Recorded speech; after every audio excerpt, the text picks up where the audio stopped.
Okay, it's April 25th, it's a little after 5 o'clock. My name is Juan Mariscal, I'm the chairman of the board of directors of the Bristol County Water Authority. I'd like to call the meeting to order.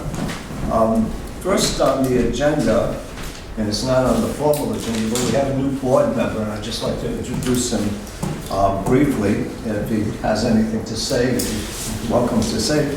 From Bristol, we are now filling the vacancy left by Gina. We have Richard Fournier, and he has a lot of good background that will fit in nicely with the activities we do here at the Bristol County Water Authority. I'll be placing him on the Finance Committee to help us out in that area. So I'd like to introduce Richard Fournier. All right, thanks Juan. Yep, from Bristol, retired partner from PwC, accounting and consulting firm, so CPA. Spent a lot of time in different industries, including utilities, so look forward to working with all of you. Well, welcome aboard. Next I'd like the board's indulgence to rearrange the agenda. We have a presentation by Professor Baldwin and her students tonight, and it was placed as number 7 on the agenda, and we don't want to have you wait here all night to get to your presentation, so we'd like to move it forward. And with that, I'll turn it over to Dr. Baldwin to introduce everybody and get the show on the road. Absolutely. Well, thank you very much for your time. So last year I had contacted Sue Rabideau to ask if there were any interesting projects that she could have our students work on, because we, as the seniors, work on a year-long project for engineering. And she presented us with the Shad Factory dam removal as a possibility to study.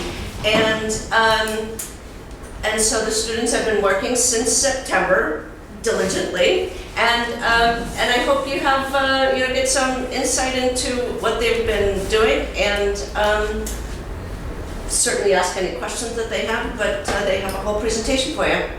Okay. Very good. And not to scare you, but just to prepare ourselves for this meeting, the director took us on a brief visit to the Shad Factory dam yesterday. So we know all about it.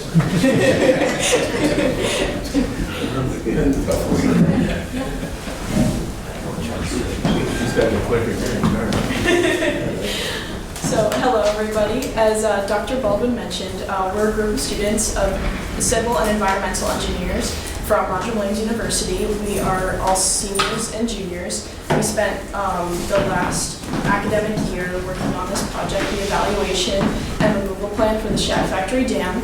I'm Amanda Bucker. This is Stephen Hansen, Chase Steenberg, Robert Reno, and Michelle Krill. So a little background on the Shad Factory Pond. It's located on the Palmer River in Rehoboth, Massachusetts. And it was also built over 100 years ago, but we couldn't find an exact build date of it. But when it was built, it was primarily used as a water supply and owned by BCWA. But it's no longer in use because in 1993, BCWA switched their water supply over to the Scituate Reservoir. And you can see on the map, the Shad Factory Pond is kind of in the top, and then the red line goes down, and that's the Palmer River where it discharges into Narragansett Bay. And then there's a little arrow that points to where the BCWA is, where we are now, for a little reference. And then this is kind of a close-up of the Shad Factory Pond. So the kind of red and white dashed line is the outline of the pond, even though it kind of looks like it's a grass field with just a stream flowing through it. But it's just a bunch of plants that cover it all. And it features a spillway, a dam, and a fish ladder, which you can see in the different colors. And then on the right is a close-up of the fish ladder. So like I said, this was a year-long project. So for our first semester, we focused on the existing conditions of the pond. We investigated the water quality, the invasive and native plants, and we also looked into the conditions for fish migration.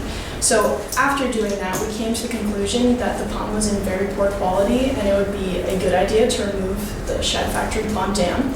So this semester, we focused on formulating a plan for dam removal, which included a hydrologic and hydraulic analysis, creating the dam removal steps, as well as a sediment management plan and providing future recommendations for work to be done if this project is continued. So in order to understand why you would want to remove a dam, it's important to understand the impacts that a dam has on a stream. As you can see in the upper image, you have a natural stream where fish, the flow of fish traveling up and downstream is completely unimpacted by anything such as a dam. Now, of course, you can see the lower image. Once the dam is put in place, fish migration is impeded. And even with the incorporation of a fish ladder, fish migration becomes difficult. In addition to this, you can see the impounded sediment and debris start to form behind the dam. What this does is this lowers the water quality and creates a habitat which is suitable for invasive plant species. So to start off with why we wanted to remove the dam, we looked more into the water quality. This chart shows what we tested. We tested other parameters as well, such as temperature and other parameters that would be found to determine whether or not the pond is healthy. So we looked at the nitrogen, phosphorus, and dissolved oxygen levels, as well as bacteria, to see how healthy the pond water was. And from looking up the values for healthy water, we determined that the pond water was not suitable for life, and that's also what we saw. We'll talk about in a second. But we conducted these in, I think it was around September, and then after the process of eutrophication occurred, which, if we go to the next slide. Eutrophication, since the Palmer River and the pond is around like a whole bunch of residential areas, it can, fertilizer runoff can reach into the water, causing eutrophication.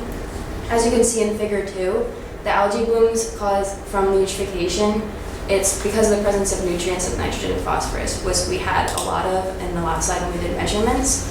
And then the bacteria will use this oxygen to break down the algae, which will then cause the low dissolved oxygen levels that we saw to suffocate the fish due to the lack of oxygen. And we did not find any evidence of fish. So a little more information on the bacterial testing we did. We opted to test for the total coliforms and E. coli in the pond. Some of the sources of coliform and E. coli are waterfowl, other animals, and potentially septic tanks for the residents in and around the pond. Some examples of waterfowl are your ducks, your swans, your geese, which we have noted that we have seen at the Shad Factory Pond. On the right-hand corner, you can see the results of our bacteria testing. Each of those little red dots is a coliform colony, while each of the blue dots is an E. coli colony. Now this is very bad because in the water, this can cause illness if it's consumed by humans or household pets. Right. So our first plan of action was to take some plant samples and determine what kind of plants they were, if there was any invasive plants or how many native plants there were. And what we found is that there were two main invasive plants. The first one we found was the water chestnut, which, as you can see in the background of those pictures, is all the thick mats that are created. And what they do is it creates those thick mats that blocks the surface of the water from recreation, such as fishing or swimming if you wanted to there. And then it also has super long roots that blocks the water channel, the entire column of the water channel from fish and other animals. And when it decays in the winter, it decreases the dissolved oxygen, which kills off the native animals and plants. Another native or invasive plant we found was the bittersweet nightshade, which is a thick bush that forms in the shallower parts of the pond. And this blocks fish migration up and down the pond. And it also is toxic to small animals and small livestock. So another thing we wanted to determine was the fish migration. So the MADMF conducted a 2-year-long river herring assessment. And since this wasn't something that was really feasible for us to do, we decided to base our assessment of the fish migration on this. And they determined that over the course of 2 years, they found no fish in the pond. So to start off our hydrologic study, we used a software called StreamStats, which pretty much you can go and click on a point in the river and it gives you the watershed for that point. So that point we chose was the dam, and that gave us a watershed area, which is the yellow area, and it's a total area of 31.4 square miles. And so a watershed is pretty much any drop of water that lands in that area will go through and exit that watershed at the dam. So it's obviously a huge area for that dam to be supporting. And through StreamStats, we also learned that the land use is predominantly forested, wetlands, and also agricultural land. And StreamStats also gave us a 4% AEP flood, which is equivalent to a 25-year storm, which pretty much means that in any given year, there's a 4% chance of that storm to happen. And so we use that to input to our hydraulic study. And for our hydraulic study, we used HECRAS, which helped us study the flow conditions within the river. And HECRAS is a software that the United States Army Corps of Engineers developed. And what we inputted into the project was LiDAR data, which is elevation data taken by plane flyovers that shoots lasers down at the ground, and they measure how long it takes for them to come back up to get a elevation. And then we also conducted flow and depth measurements on site, and we also found that USGS, the United States Geologic Survey, also had a gauging station on the Reed Street Bridge with a couple years of data, and so we used that data to kind of help with our compare our measurements too. And then at the bottom of the river, our input for that was the tidal levels, because it obviously goes into Narragansett Bay, so the tidal levels would be the water depth or the water elevation for that. And with this, we got the existing conditions downstream, and we were able to incrementally add flow to see how much flow that the river could take, because we wanted to make sure that downstream buildings wouldn't be affected, because obviously they were built when the dam was in place, so taking it down could increase the water depth downstream and cause property damage. So we wanted to help make sure that wouldn't happen. And so we did that, found an allowable flow, and used that to size a V-notch weir that we would be cutting into the dam. So the first part about removing the dam, you have to build a cofferdam. What a cofferdam is, it's a temporary dam you can use to block off a section of the spillway or cut the V-notch. And we decided to use a sandbag cofferdam because it's cheap and it's an industry standard. And in addition, you'd be able to use the impounded sediment that you would take away from dredging to fill up the sandbags and build the cofferdam. So to start the dam removal plan, this will be the spillway removal. It will be in the dry process, so dewatering and dredging of the water and sediment, which is the downstream of the cofferdam, and eventually the entire spillway will be removed. And we determined that the flow over the spillway would be 40 to 60 CFS during the removal, so we would need to maintain that flow around the dam while the cofferdam is in place and construction is going on. So there will be two 15,500 gallon per minute pumps that are in parallel operating at 14,000 gallons per minute that have a required head of 20 feet each. And the diameter of the pipe will wind up being 4 inches, and that's one of the examples that we found. Secondly, it will be an incremental V-notch spillway removal, as you see on the bottom. We chose this V-notch because it allows for accurate measurement of the water flow, and it has like the triangular shape, so it allows us easier to excavate it. We will be using the use of an excavator with an extendable boom as shown on the bottom right that was at the Kickamuit Dam removal. And the cofferdam will be removed incrementally with the spillway. So at the bottom of the figure, the AutoCAD drawing, 3 feet will be down, so then you V-notch that. On the current spillway on the top right, that's where the proposed V-notch will be. And as you go down the spillway, you'll cut off V-notch, and then you'll go down to equal the V-notch, and you'll just keep going down so that it gets eventually in line with the natural stream. So when the dam was put in place, 6,500 cubic yards of sediment got trapped behind that dam. So if the dam were to be removed, we need to create a sediment management plan. So the impoundment is approximately 25 acres behind the dam. The estimated maximum depth is 8 feet, and the impoundment extends approximately 800 to 12,000 feet upstream beyond the Wheeler Street Bridge. And there's a total of 55,000 cubic yards of unconsolidated sediment, but the sediment that would move if we were to remove the dam is only 9,500 cubic yards. And this was all found from a Stantec report that was provided to us in order for us to do our research, because we didn't have the means to conduct it ourselves.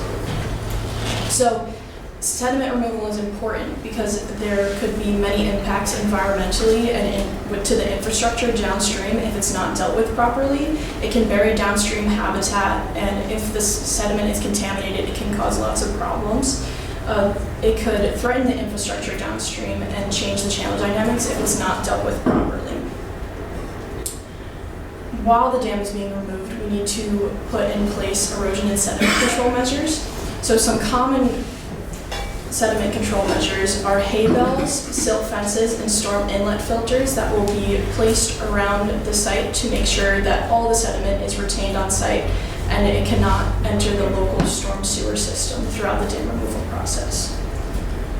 So our sediment management plan, a general idea of what we came up with, which would go in phases with the 5 steps of removing the spillway.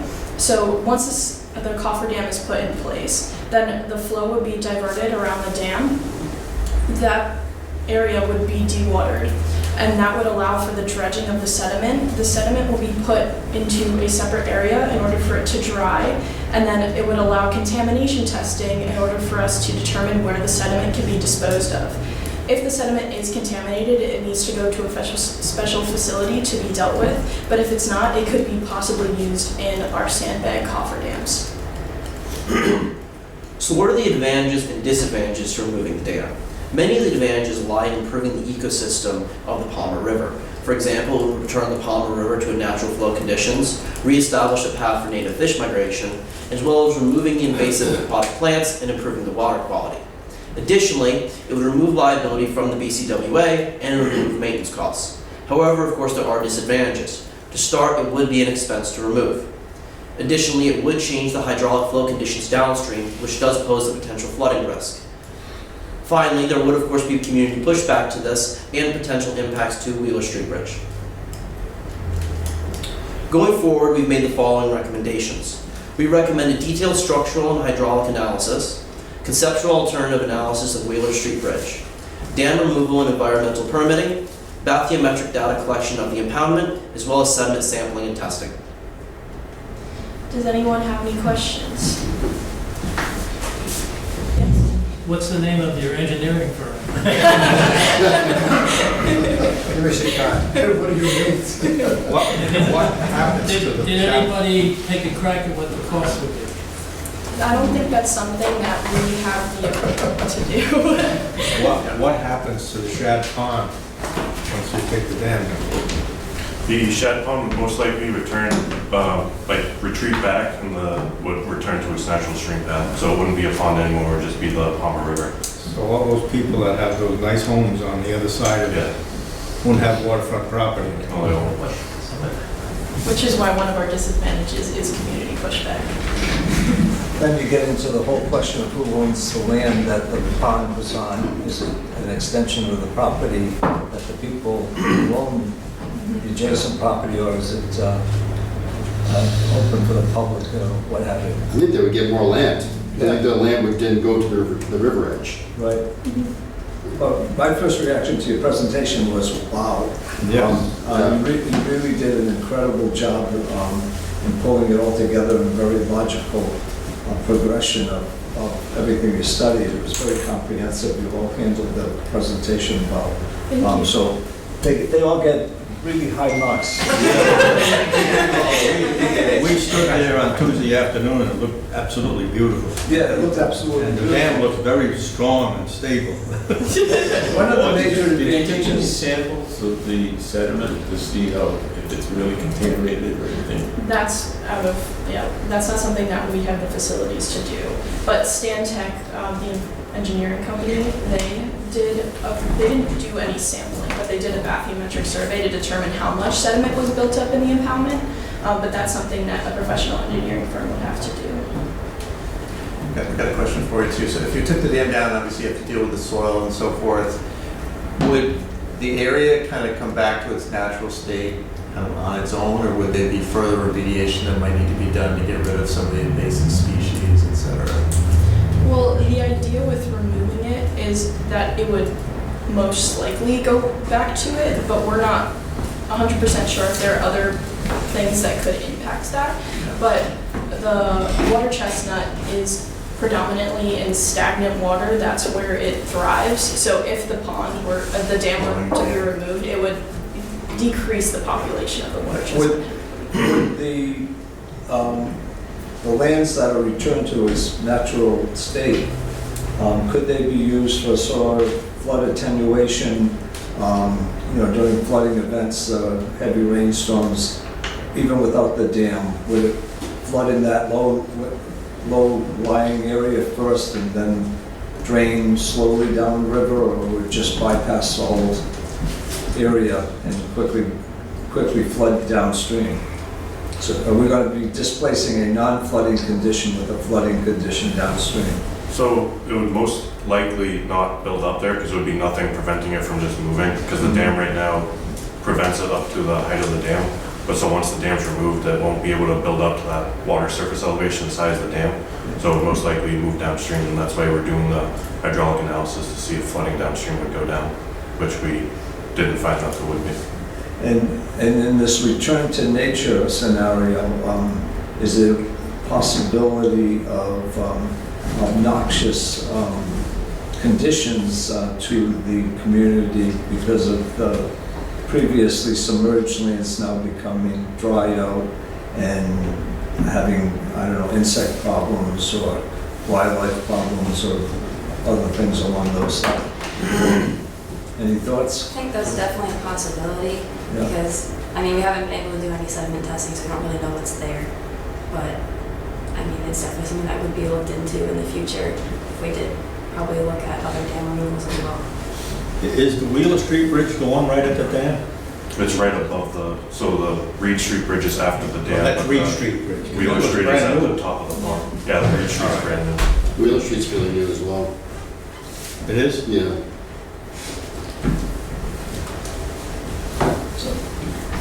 We talked about the readily mobile sediments.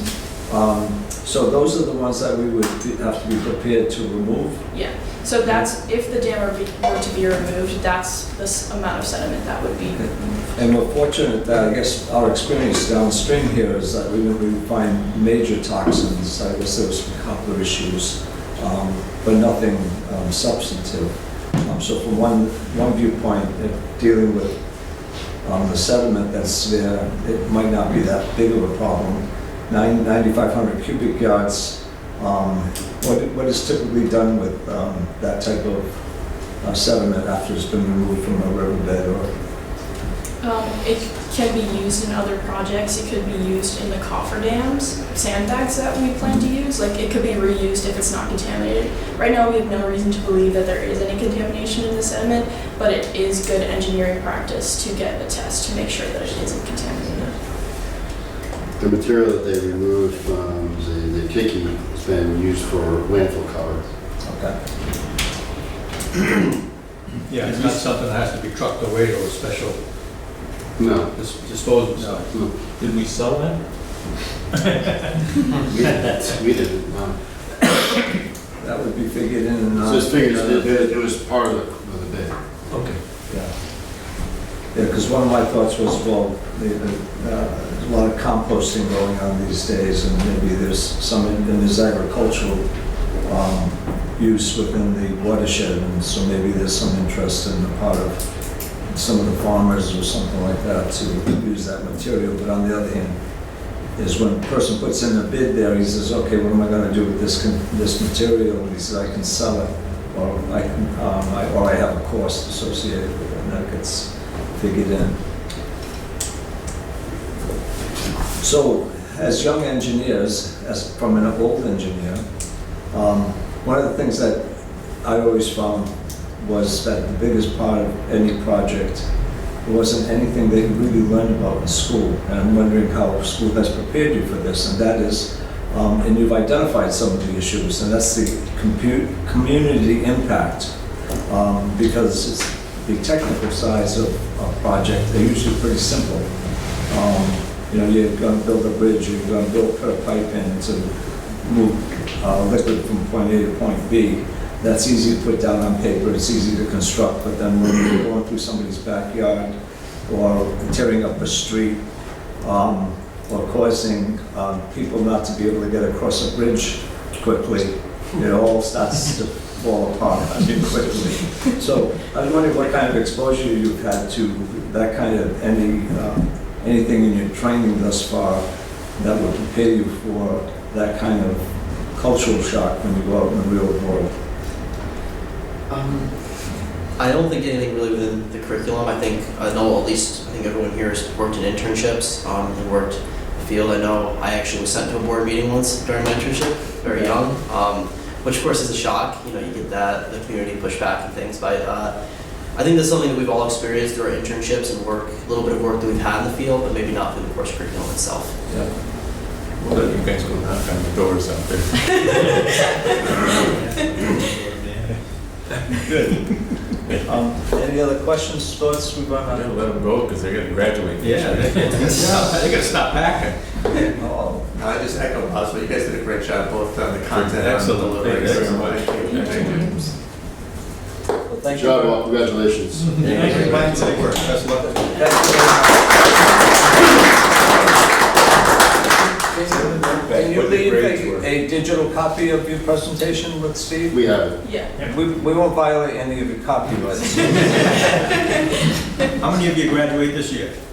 Everyone except me. I'm a junior. So. You're all staying in Rhode Island, huh? Hold on. Get out. Makes no chance for the bridge that they're gonna have to replace. Thanks very much, guys. Take care. Best of luck. Very much. Doctor, thank you. Thank you very much. Thank you. Thank you. Excellent job.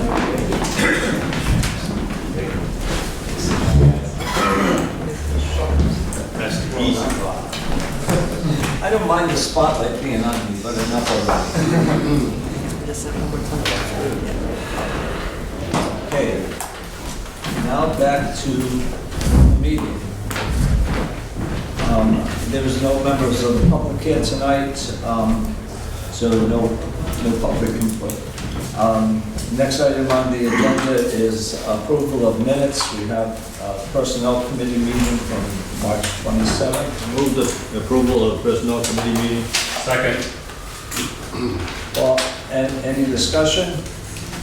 Hearing none, ask for a vote. All those in favor say aye. Aye. Any opposed? Okay, go on to the next minutes from the board meeting of March 27th. Move to approve. Second. Any discussion of the minutes, any corrections, any problems, any additions? Hearing none, I'll ask for a vote. All those in favor of approval of the minutes, say aye. Aye. Any opposed? I'll abstain because I was absent.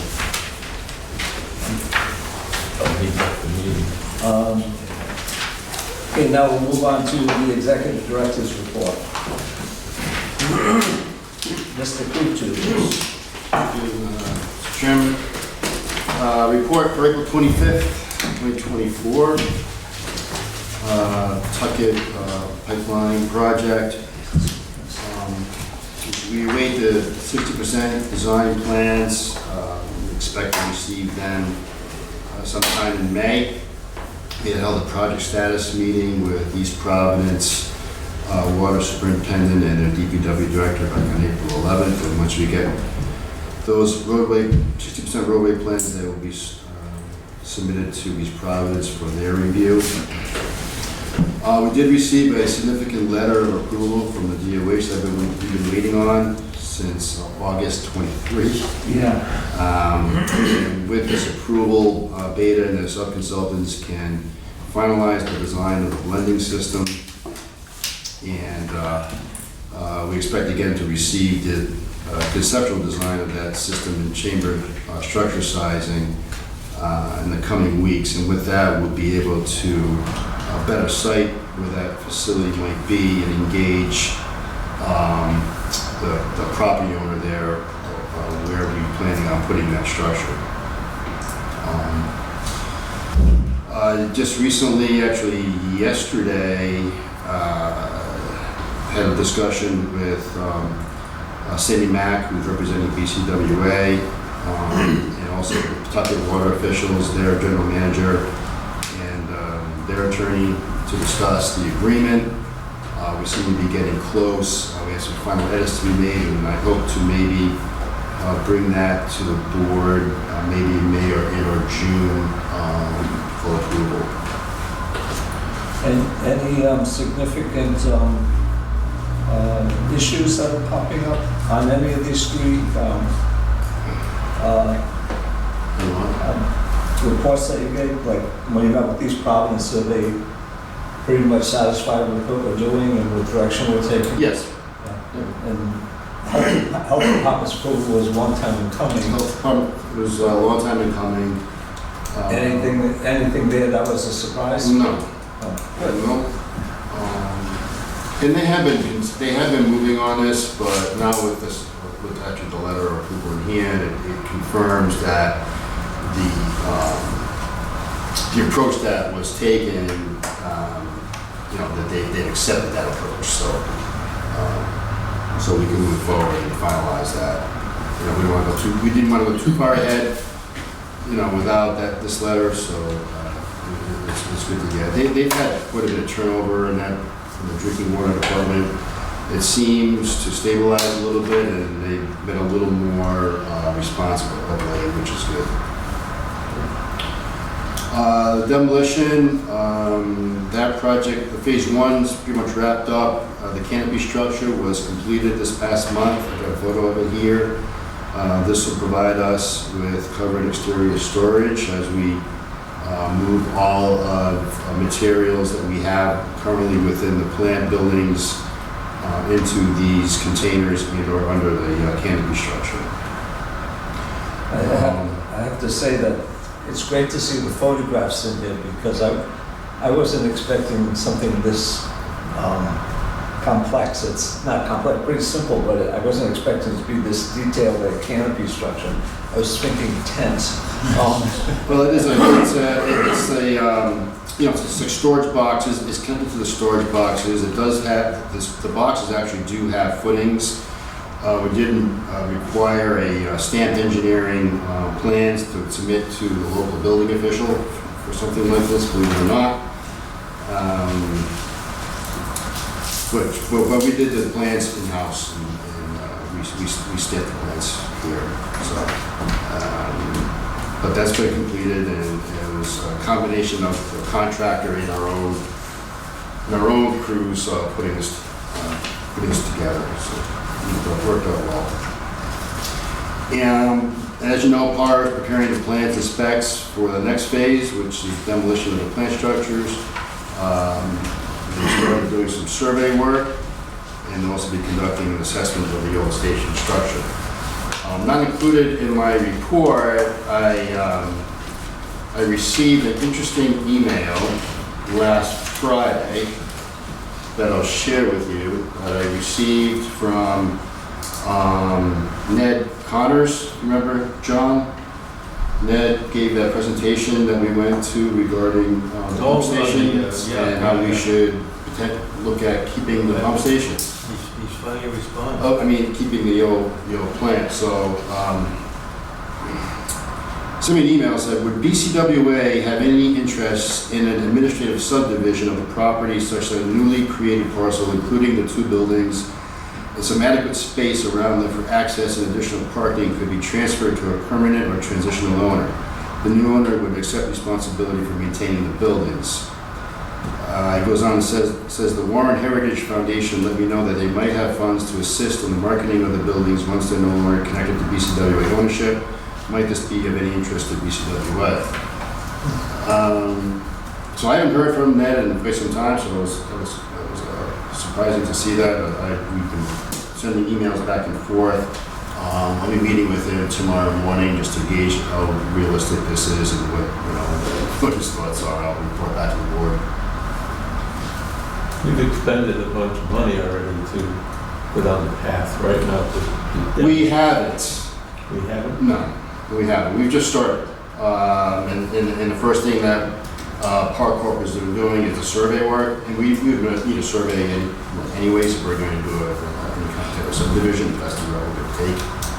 So, Steve, if someone else were to have the physical building, have enough space around to make it workable, would that negatively impact our ability to do stuff on the property? Well, that's what we all need to consider. That we need to see. Because there's not a lot of space. That's what I'm thinking. Yeah. Could you just repeat what they're proposing they might do with the property? I didn't. It doesn't have any use yet. But just talking about getting it off of BCWA's books onto some other owner, whoever that may be, to take on the current maintenance of it and using, I guess, resources of the Warren Heritage Foundation to market the property. That would be the property as it is now? Yeah. Would be a building property? Yes. Wow. We'll see if the town wants to sell us the ball field, they're looking for money.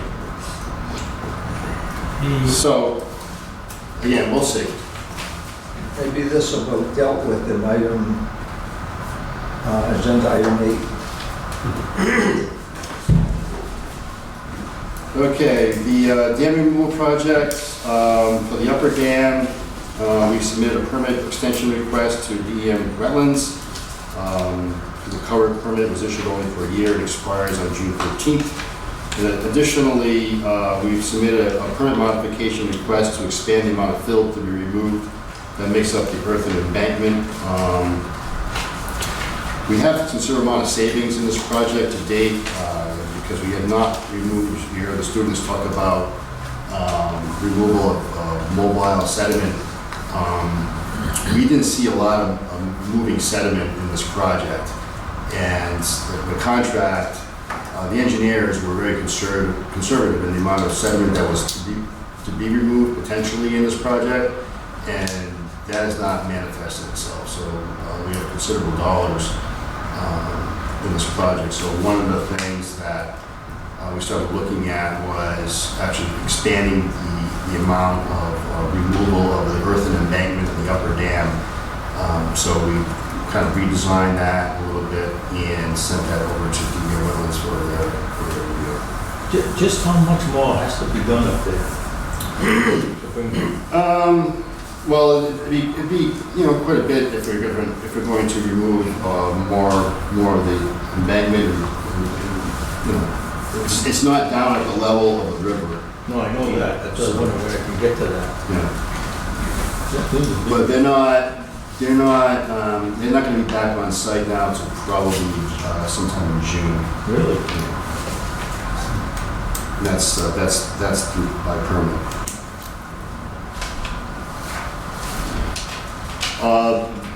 The lower dam is pretty much done. They wrapped up that work this week, and the only thing really remaining is some plantings along the west bank. I would have thought that would have been the more complex project. That was quicker. Yeah, you really did go quick. Mike and I met with the town of Warren DPW director and fire chief. Recently, they just wanted an update on the project. They have no real significant concerns. And then we've also been awarded an additional $300,000 from DEM, which brings total grant funding for the project to $4.2 million. So that's, because we have all this grant funding, kind of allows us to, if we're going to have savings on the sediment, we can maybe expand the work on the upper dam, so we can utilize the grant funding that we can get. Meter replacement program. This report is as of March 31st. The 6 meters may be changed out. My understanding that's been down to 4. A big party when we get to 0. Right, small meters. For the lead service line replacement program, we sent out a second round of customer notification letters. 112 of them have been mailed out as required. Much of that information, as previously provided to you, contained the letter was required by the DOH in Rhode Island lead legislation. And we also held a pre-construction meeting with our water main renewal contractor, who's also going to be doing the lead service line removal work back on April 11th. And he's actually mobilized. He started laying the bypass work on a section of Rumstick Road in Chachicapassett in Barrington. East WA Properties. East WA Properties Committee is on the agenda for this evening for discussion. We'll be working on reviewing an updated list of BCW properties to be considered by site committee. For public information, again, we sent out customer notification letters that are within the construction impact area for this year's water main renewal project. They got a letter sent to folks in Barrington, Warren, and Bristol for those impacted areas in advance of the work. As for board member education, you just learned a little bit about potential dam removal of the Shadow Factory Dam, along with a site visit to that location 2 days ago. Water purchases, the drafts are attached. It's very typical for this time of year, nothing good to report on there. We've commenced our hydrant spring flushing. Steve, can we get the GPMs out of each hydrant when you do that? So Mike said he wants to go and paint.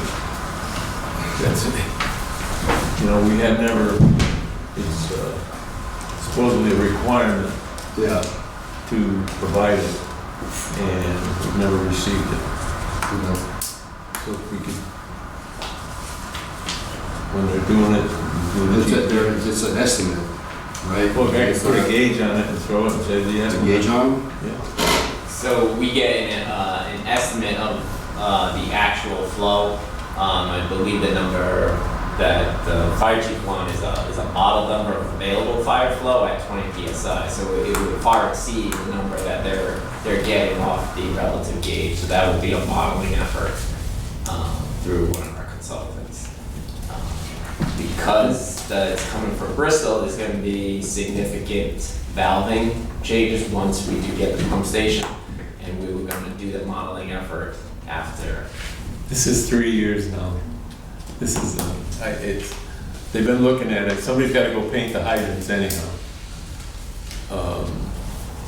And the guys are out there, they got their iPads with them, and they're doing it.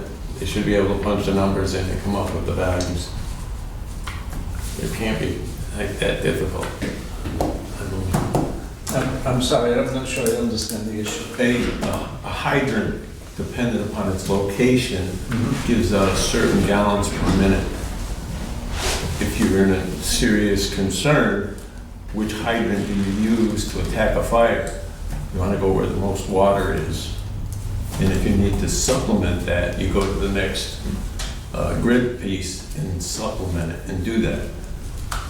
Do you know how much, and we don't know how much comes out of any hydrant in Bristol. I know Warren's probably in the same shape. So the question is, when you're flushing the hydrants, test each hydrant and see how many gallons per minute you're getting out of it. And that way, when the results are out, somebody, supposed to be the VCWA, paints the dome of the hydrant a certain color that a guy coming up to that hydrant can say, here's what I got. Do I have a big fire? Do I have nothing? And do that. These firefighters, they get too technical. What does he do if he thinks that's not the right hydrant? Keep driving by to find one that's got the right amount? You're gonna go and you're gonna find the right one. And then you're gonna lose it all in friction loss with the hose coming back. Okay. There you go. And It's so, an NFPA requirement by the law. okay. That I you're did supposed that. to do it. I've asked it since Pam was here. So, So what, so why isn't that happening? I don't know. It's a requirement on water systems to do that. They have not provided it to the cities and towns. Okay. Because of, I don't know. Is there a big issue here? Is there a penalty requirement, penalties for not doing Nobody's this? going to fine anybody with anything. It's just it's part of the law with the NFPA. How many different color hydrants do they have? 3. Only 3? But, Just paint them all the same. It's a request that's on the table and it's been there for a while. I'm When trying we to do the understand hydrant the flushing, issue. can we- I understand what you're saying, but I don't understand what the issue is on BCWA's part as to, do we say we don't paint them? It's your job to paint them, we'll give you the information? I don't The understand. fire chief from Bristol says because of the condition of them, he's gonna get kids to go and paint them himself.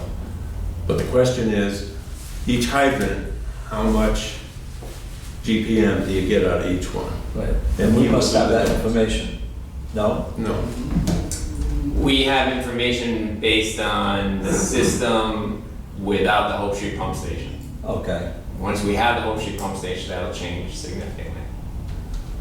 So we would have to remodel it and do actual field tests to confirm the model based on the activation. on So what's the estimated schedule for Hope? I know, it's a never-ending schedule. Yes, unfortunately. The latest, I just got an update today. We hope to commence pump testing on May 13th. So can we at least say to the fire department that within so many months or days after the pump station comes on board, we'll be in a position to have run the model and know the numbers? So would that be like But that only 3 pertains months, to 6 Bristol, months? right? Yeah, I can communicate that out. I won't even put you on the, I don't mean to put you on the spot here, but just trying to get, I thought we had communicated that to the chief. Yeah, we did. okay, then there shouldn't be an issue. Okay, I missed what you were saying. My point was, we have to wait till the Hope Street pump station comes online. Once that comes online, there'll be a remodeling of the system. We will then be able to tell everybody and anybody what can be delivered by each fire hydrant. What I'm saying is, we should be able to tell the fire chief that we're in the process of a project. Once that project is complete, within X days or months, we will provide. I understand that, but the impact of the Hope Street station, pump station, relative to anything in downtown Bristol or Warren or Barrington is irrelevant. How does the Hope Street pump station affect downtown Bristol or Warren? Well, we should just have the data when the guys are doing the hydrant flushing. That's all. No, I that's all I'm don't requesting. disagree with you. I'm just trying to find a quick thing though, so we can continue on with the board. Well, no, that's just, we're gonna do that, but it's, I'm just still requesting that information. Why don't the Bristol reps sit with the director? Well, he's right, it's not just a Bristol issue, it's a community-wide issue with Warren and Barrington. It doesn't matter, NFPA is gonna apply to those two other fire departments. What I can't figure out is why do we have to model it? Why don't we just skip the modeling and do the field test? Yeah. Don't they Peter test every time they flush? So it's available at 20 psi. So when you run one hydrant, you don't know the full when you're essentially pumping out of the hydrant and what's available from the system before you lower the whole system to 20 psi. So it's not just physically what comes out of the hydrant.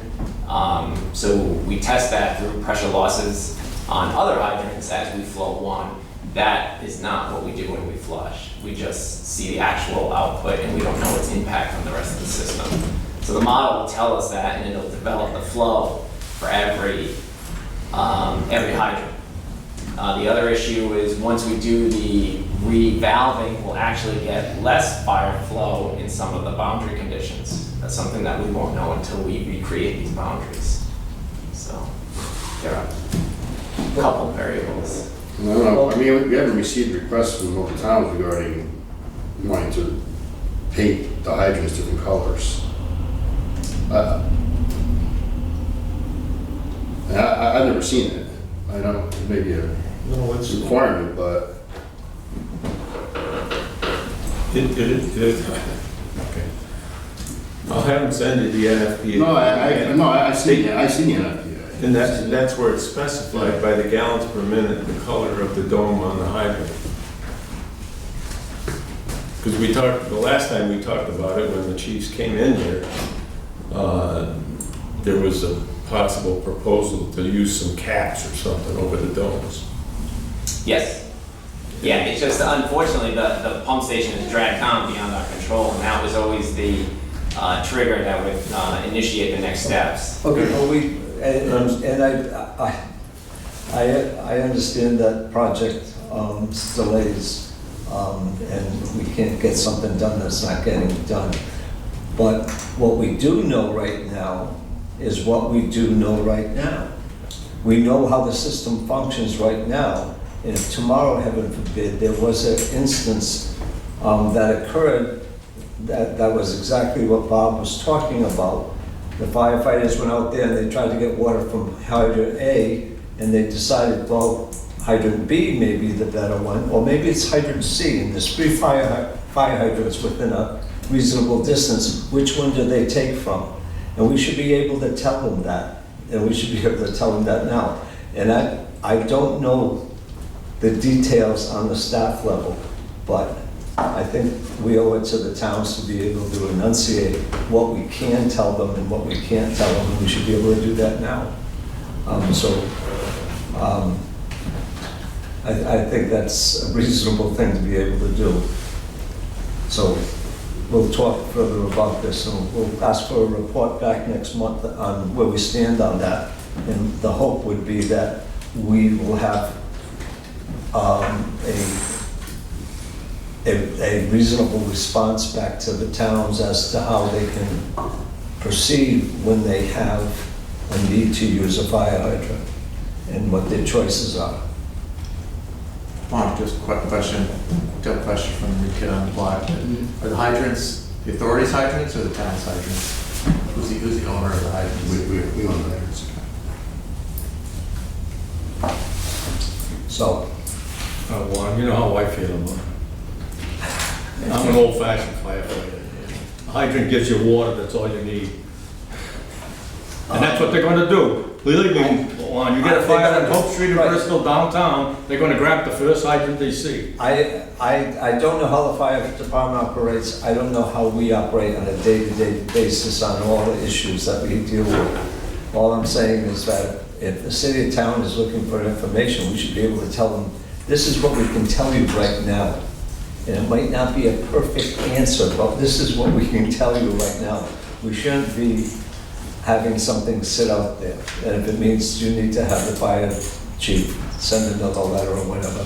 Well, then There's no need. I'll meet with Mike. We'll get something together and kind of try to get this matter to rest. Thank you. okay, moving on with your report. We had a number of employees attend the New England Waterworks Spring Conference in Worcester. Employees attend workshops and earn training credit hours at that conference, very well attended. Happy to report too that our hydrant hysteria team of Nick DeVoe and Trevor Souza once again won the New England competition. They have a dominant run here. And When are they gonna retire that trophy? It's right here. It's like the Yankees.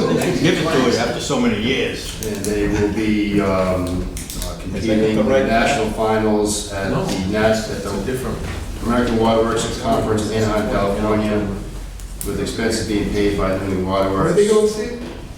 Anaheim. Anaheim.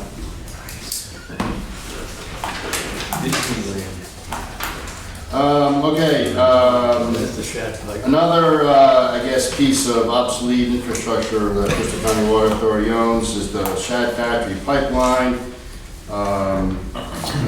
Many of you went to the dam on Tuesday. Well, from that dam, there was a pipeline that carried that water from the Shad Pond down to the old Child Street treatment plant. Sections of this pipeline run overland within the Palmer River salt marsh. It's land actually owned by Swansea Country Club. It's in the back there. You can access it by going through the Swansea Country Club. Pipeline is in very poor condition, subject to breaking apart. Well, actually pieces have broken apart. And then with increasing storm events, it is somewhat of a liability for us. Save the Bay, who's been a partner with Bristol County Water for the removal of the Kicking River dams, has a strong interest in assisting BCWA with the removal of this pipeline. And they secured some funding to at least start the engineering and permitting that will be required. We've also met with representatives from the Swansea Country Club who would also have an interest in seeing the pipeline removed. So provide you updates as to see how that project progresses. Where is this funding going to come from?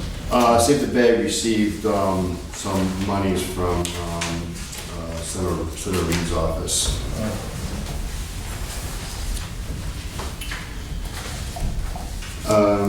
But that would be administered by some state agency, I assume, or it would be coming directly from, I don't even know where, EPA? What's that? This funding for the removal of the pipeline. Just special. Yeah, I'm not exactly what that- Infrastructure monies coming in? Yeah, well, Save the Bay received grant money for a number of projects, and they put some of that towards this project. So there are a couple of approved project summary, showing the remaining budgets. The projects all remain in good financial condition. So that concludes my report. Any questions?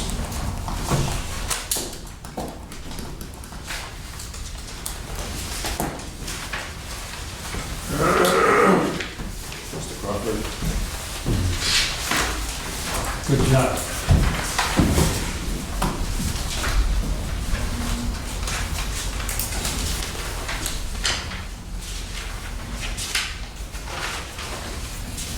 Michael? Operationally, with the warm weather, you see the guys out in the system, not only doing repairs like we were on Market Street yesterday, but we're also doing some planned work with hydrants and service installations, getting underway. The guys are also out doing contractor support in Barrington in support of that bypass system that Steve mentioned that the contractor is getting going on. Otherwise, some of the behind the scene things, our tanks. I have an image here of some tank maintenance, tank coatings are something that the guys try to stay on top of. The tanks were all coated between roughly 2007 and 2012, so they are approaching their end of life, but we try to extend that as much as possible. This, you can kind of see the guys here with some discoloration on the roof of the tank. And they're just doing a simple power washing to help maintain the health of that coating. The other thing on top of that tank, there are some spaghetti lines.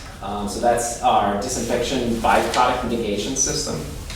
So we deploy that seasonally in an attempt to lower our disinfection byproducts that come into us from Providence water. Disinfection byproducts being just the reaction of organic matter and chlorine. Unfortunately, with time, those levels go up, and we are the last customer on their system, so our water is the oldest. This system does do a good job, but it is something we have to balance as we take more water off of the low service tank, taking this lower tank, and move it to the high service tank without pushing it through this tank. So it's just something that operationally the guys work on every day to make sure our water doesn't age too much and we run into trouble analytically on our quarterly testing. Otherwise, I think Steve touched on everything. Included a couple photos of the lower breach. It doesn't show the final erosion controls that were just put down, but it does show the breadth of what was done at that lower impoundment and what the bank, the modified bank looks like. But, it's not too easy to tell, but that is a outgoing tide, and you can see the water level is not too deep in that area, and that would be the deepest part of the reservoir. Yeah, when we were coming back from the Shag Factory the other day, when we drove along here, it was pretty much mud flats. Yeah, it did return to its original stream. We even saw that in drought conditions before we started any work. So it's performing as anticipated. The only thing that's unknown, and we'll see over the coming weeks, is how it revegetates on its own. From others' experience in dam removals and the research we've done, they say the native seed stock will hold, and we should see revegetation of that. Time will tell. Do you have a turn-on date for the Hope Street pump station though? I do not. It's just in 2 weeks. Well, May 13th, I was just provided as a testing date for the pumps. But that just got moved from April 22nd. I'm on them every day. I trust you are, but I don't want to be on the other side of the phone from you. I'm just, you know, when, okay. Steve, could you do something to get the local news media to recognize our hydrant crew? Give us some water authority, some good publicity? I was gonna wait till after they won. The national, all right, okay. Nice. This year, for sure. Yeah, but they're going out to California where they were outnumbered 100-1. Yeah, yes, last year, if you recall, we came in second to LA Water and Power, Which has how many which has employees? 5,000 employees. They were really outnumbered, that's for sure.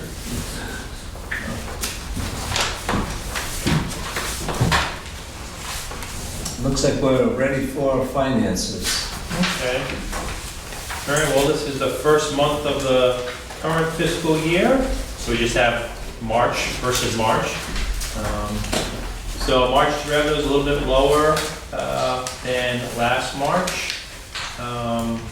Just decrease in consumption. You have the reports later on in the financials. Expenses are a little low, about 5%. It's largely due to decrease in administrative expenses, about 20,000 less in pension contribution. I've changed the pension contribution based on the pension report, probably like in August or September. So you might see that change again as we get further into the year. But last year it was $20,500 higher per month. The wages and operations are down about almost 14,000. And that's really just one full-time employee left in March, February, March, I think. March 1st. Yeah, so that's it. Timing in one person. And there was a little decrease in the water purchased for March 24 versus 23 of about 24,000.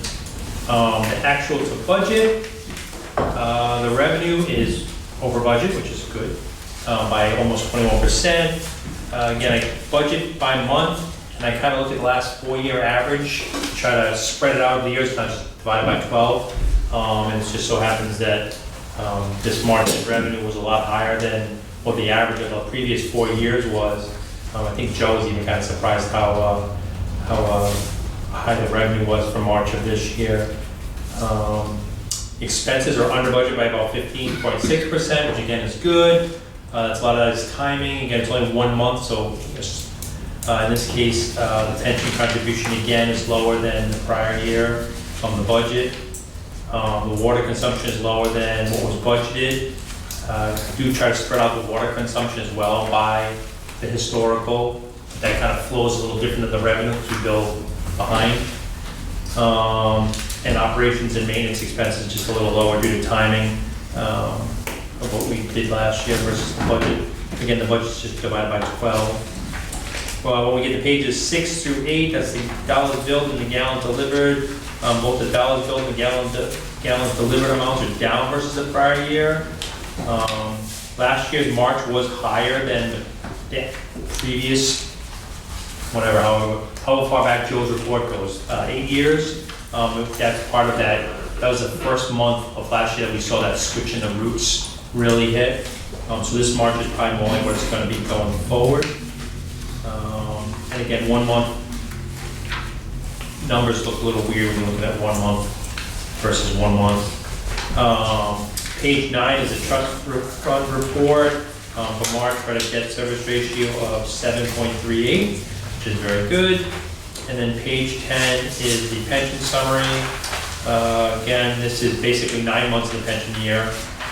There's a slight increase for the month of March, but there was a decrease in the plan year through March and 9 months, and we had one retirement last year, and she took a lump sum, so that's the reason for the decrease during the plan year. And the balance as of March 31st was just over $3.6 million. And that's really just it for March. The only other thing I can add, really, and it's not necessarily March related, is the auditors come out on Monday and start to audit on Monday. So, imagine they'll just be here for most of next week and be out. Don't expect any issues or problems. Quick question again, the kid on the box.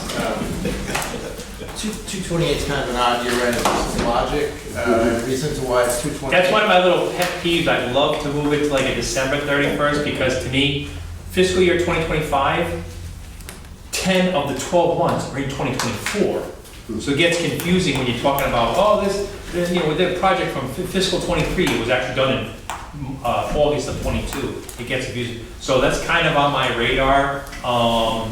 And I've talked with Joe a lot about it. Like, usually in accounting, you kind of pick your year end to coincide with the slow part of your year. And there's really no difference between December and February in terms of consumption and even stuff the guys are doing next door and our projects. Our projects pretty much shut down in December anyway. So there really is I don't know what the logic was back 50 years ago, whenever the Bristol Water Company was started. Maybe it had to do with the date the Bristol County Water Authority came into being? Yeah, I don't know. So it's kind of on my agenda. I kind of want to bounce it off the accountants. I wouldn't even know how QuickBooks could even handle if you do a long year or a short year. I don't know if there's any legal ramifications. I can't imagine it'd be too much in the sense with the bonds. We'd probably have to talk to the bond companies and adjust the year ends, and it could get goofy if you did, with a long year or a short year, it could affect the ratio a little bit. So there would probably be some legal expenses for Joe and probably for Sandy Mac and maybe the auditors. So I would love to move it to December, just because my brain works that way. I know East Providence wants to move their year end as well, but there's a lot of underlying costs that you just don't know about when it comes to that. In connection with the bonding as well. Yeah, that's why it's been in my wheelhouse to kind of maybe just cursorily look at. I mean, if it's $100 grand to $200 grand. Also, the water districts are on 6/30 year ends, just as an FYI. Other water districts in Rhode Island are also on 6/30 year ends. 6:30? Yeah, that's just Most municipalities would be, right? So all municipalities and state and local governments. It could tweak the audit cost. We have a very reasonable Like King audit County's on cost, 6/30. probably because it's their slower time. You know what I mean? They come out end of April and May. It's traditionally a slower time. You don't have any June year ends starting yet. You just finished up your year ends. If you do taxes, your tax stuff is all done for a while. So, I'm sure there'll be an increase in the audit fee. To me, it wouldn't be a lot, probably, but just getting into a more busier time. You also have to be careful with the pension as well. Pensions. Because of how GASB works with it as an off period from the fiscal year end already. Well, right now, the problem is, if anything, we'd be closer because we're a June, the pension's a June year end. So right now, you're reporting in February for June. You're 8 months off. Whereas if we were a December year end, it'd be 6 months off of the pension. We got 3 CPAs here, we'll put you guys in a room and you have to kind of figure it out. I think it's more of a lawyer thing, honestly, but for the bonding at least. Maybe it's as simple as we'll just issue a new calendar. Thanks. So I don't think that answered your question, but I think that might answer your question. well, it's the typical answer, right? Which is this is just the way it's always Right. Which again, I mean, Because you have to do this. think some more about it. We can talk some more about it. But yeah, there's probably costs and benefits. I actually had to put the bonds, when I started here, I had to put the bond payments when they get paid off on a spreadsheet this way, because I couldn't get my head wrapped around when they come off in terms of, because I want to look in the future and see when our bigger bond issues are going to come off, because that affects the ratio and what we can continue to take out. And I had to put on a spreadsheet this way so that I could see it and see like, oh, it gets paid off in September of 2036, which is fiscal year 2037. So I just had to see it out. Thank you. Okay, let's move on.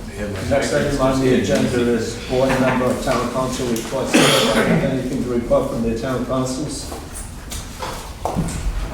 We had action in the town of Bristol. We have the new addition. Yes. Mr. Fournier. Well, the one takeaway I had from my meeting with them, because they must have asked a couple of different questions, and obviously I wasn't on the board yet, so I didn't really have a good response to them, but they were obviously liking grade increases, so I'm sure that's something you guys talk about as a group every year. They weren't liking They weren't liking grade increases. How did they even notice it? Well, did you say back to them that you don't like tax increases? Wow. And They know the rate. And do they know what our collection rate is in here? And do they know how well we manage our finances? And do they realize that we have a nice plan for the future, how we're gonna address all of our issues? No, I guess you wouldn't have said all that. I don't think they like getting phone calls from constituents, because they must get phone calls, I don't know, but anyway. But the interesting thing about that, it's a good point, Richard, because if you go back in the history of the Bristol County Water Authority, it was a very controversial place for a myriad of reasons, and rates being certainly one of them, and there was a lot of changes that were going on at the Bristol County Water Authority. Why? Because everybody wanted a lot of changes to go on with the Bristol County Water Authority. It was previously a private company. It was then taken over by purchased out. However, it was the transfer was made, became the Bristol County Water Authority. The cities, the three towns had input and board members through the board members, but there were a lot of things that needed to be addressed, and there still are a number of things that needed to be addressed. For a number of years, we were using the water that came out of the reservoir here, and heard today from students talking about water quality issues. And you can see when those summer months come and the reservoir starts to dry up, you're not going to get the best water quality out there. And it was very difficult to run a treatment plant with that kind of water quality. So we built a cross-bay pipeline, very controversial, expensive, but it got the job done, and everybody's happy that we have water on a regular basis. Now we're realizing we need a backup system, so we're pursuing Pawtucket. It's going to cost money, but it's going to give us security for the future. We have an annual program where we're repairing and replacing lines in the streets around the cities and towns. I argue every year we should be doing more, but it has a rate impact. And so we have projects that we absolutely have to get done, and other ones that we say we need to do this because that pipe's been in the ground for 50 years and it's not in good shape and it's time to replace it. So we have, I think, a very defined program that's, and we don't hide. I think there's a lot of transparency here. And what I noticed, and I was an observer of the Bristol County Water Authority for many years, and both in official and non-official capacity, nobody attends our meetings anymore. No member of the public comes to our meetings. It's a rarity that somebody shows up here, and usually when we see somebody here, we ask them, why are you here, and ask them a few questions. We satisfy them, and they're on their way. And the director meets with them, staff goes out to their home, or whatever has to be done. And one of the things that I've seen with the advent of social media is that, and I'm on different Facebook and others from time to time, and every once in a while I'll see something and I say, uh-oh, there's a fire starting to burn here about the Bristol County Water Authority. I hear they're having a rate increase. What are they doing with all our money and so forth? And before I can go, and the project right out here is a really good example of a group of people saying, oh my gosh, they're destroying the river. Why are they doing this? And then before I could say anything or any formal response, people within the community who knew what was going on, who are environmentalists, start to put a positive spin on why we're doing this, and then there's no comments. It just dies there, and I'm sitting there going, wow, I thought we were gonna have to call a public meeting to explain what was going on here, but generally speaking, I think people like being able to turn the water on and get the water delivered, and it tastes pretty good. Well, that was actually part of the discussion. People don't really think about water until there's a problem. So if you can avoid there being a problem, that's good. One of the programs that we have going on right now, and it was addressed in the director's report, is that there are a number of connections in the water system that we have, and that the individuals have in their system, which have lead services. And so we have, there's a program out there, we have grant money, and we put out notices to, we know which customers have this, and we put out notices to them, and we're hoping that they're going to participate in this program. We will replace all of our lead services with non-lead pipes and address that problem on our end, but we can't force the people on the other end, but we're offering them low-income loans, right? No interest loans. No interest loans. And so we're giving them the opportunity to get some work done inexpensively, something that if they, there's no, I've been very much involved with lead issues, and there's no safe level of lead. Some people may say, well, it's only a little bit. There's no safe level of lead. It's not like other chemicals. And when people have, there's been a lot of lead poisoning throughout the country and even in Rhode Island, and it's a devastating thing when it happens. But we have a lot of good programs, and I think the board has been very responsive. We would all like to walk out of here without having to raise rates, and we do it because we know you need to do this. And I've explained to other people, they're all kind of getting bored of me saying it, but I worked for an agency, a municipal agency. It was actually a standalone agency, but it served a municipal function. And when I got there, all my board members told me, you're really lucky because we're really financially solvent. I met with the city about the agency's finances, and they said, you owe us $7 million. You owe us $7 million, and when are you going to pay it back? And my board says, we have no financial problems. No, you owe us $7 million, and they explained it to me, because there was a period of time when they didn't send out bills. Can you imagine? And the city loaned them the money, but they somehow forgot about that. Mr. Chairman, I think one thing that all those people seem to overlook is that this is still the cheapest utility they pay. And it's the one they can't live without. Right, right, and what's interesting also about water in Bristol County is people realize that it does cost some money to do this, and our water consumption, I think, is the lowest or one of the lowest in the state. Our customers have the lowest per capita use. Am I right? It's close, yes. Yeah. Yeah. It's down towards the bottom, which is amazing to me, but anyway. So I think we have a pretty good agency here. In any case. Anyway, you got the ear of the council. I talk to them from time to time too, but anyway. Thank you, I'm glad you brought that up. Oh, no. Still wants to. Too late now.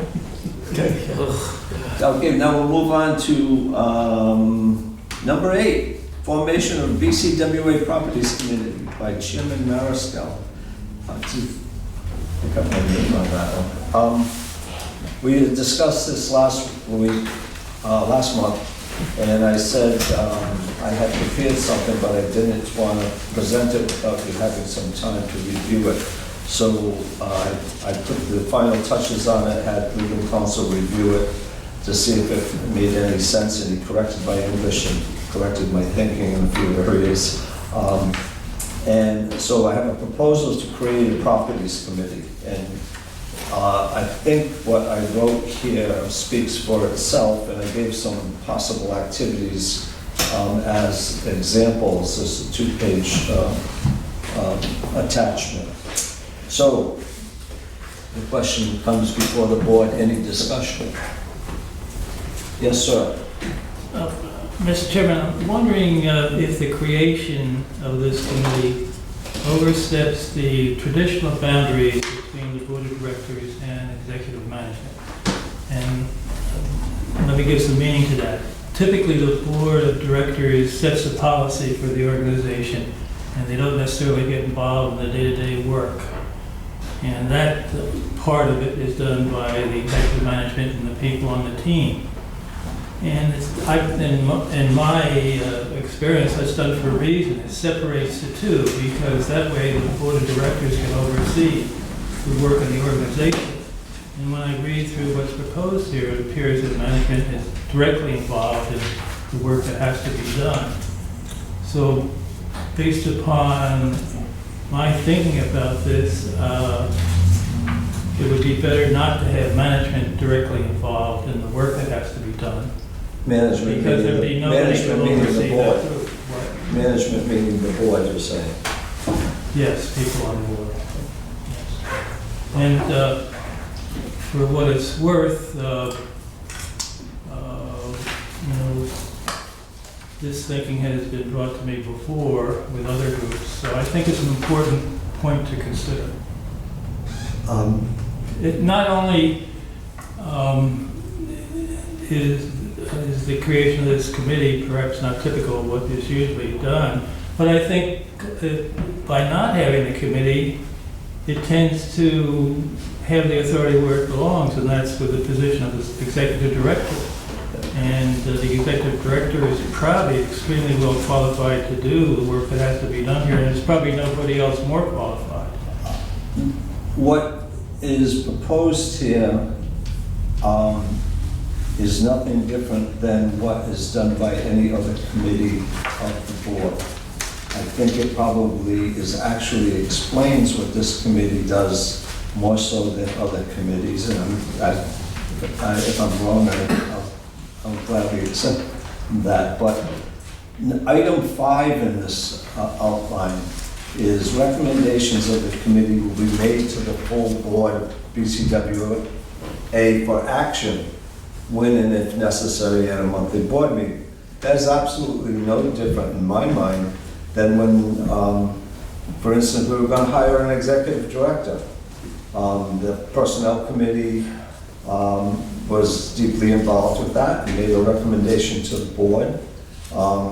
And that was done. When we evaluate finances, finance committee gets involved, looks at the finances, makes a recommendation to the board on what we should do with a budget or the capital plan or, and so forth. I think the board needs to, property is going to become a bigger and bigger issue as we go forward, and we discussed it today to some extent. And then I thought it would be of value for the board to have a committee of 3 people, one from each of 3 communities, as we do for other activities. I appreciate your concern, and if that's the board's concern, the next item on the agenda would address it, but this is for discussion right now.